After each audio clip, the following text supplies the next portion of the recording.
Bonjour, c'est Madame Benoît Blais. La capsule vidéo que vous allez visionner s'intitule « Quelles sont les causes de la Révolution française ?» Vous allez devoir répondre à quelques questions à la maison après avoir visionné cette vidéo. Le roi est alors Louis XVI, c'est un monarque absolu de droit divin.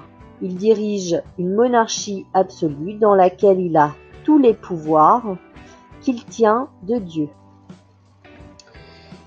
La monarchie absolue est alors remise en cause par les philosophes des Lumières. On parle d'une crise d'autorité.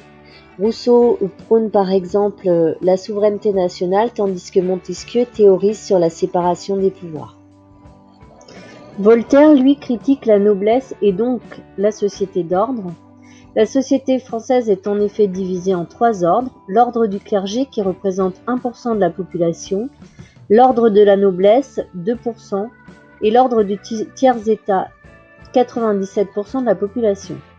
C'est une société inégalitaire car les deux premiers ordres ont des privilèges et sont exemptés.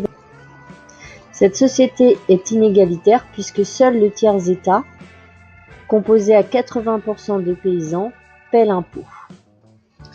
Le tiers-état est également composé de bourgeois qui aspirent à participer au pouvoir politique. Ces bourgeois sont des notaires, des médecins, des avocats. Les paysans, eux, sont confrontés à une disette, c'est-à-dire à une famine, puisque le prix du blé a très fortement augmenté dû à de très mauvaises années de récolte.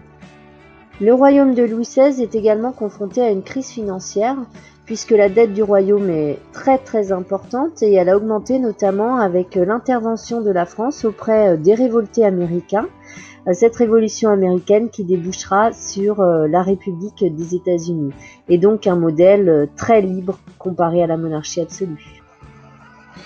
Le royaume de Louis XVI est confronté à une série de crises, crise d'autorité du roi, remis en cause par les philosophes des Lumières, crise politique, crise économique et sociale, avec des paysans qui se révoltent puisqu'ils connaissent la disette, et une crise financière, puisque les caisses du royaume sont vides.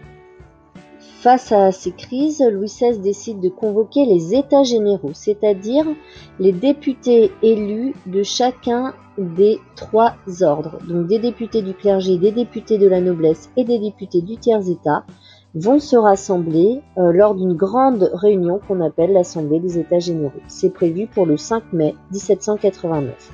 Pour préparer ces États généraux, les Français vont écrire des cahiers de doléances.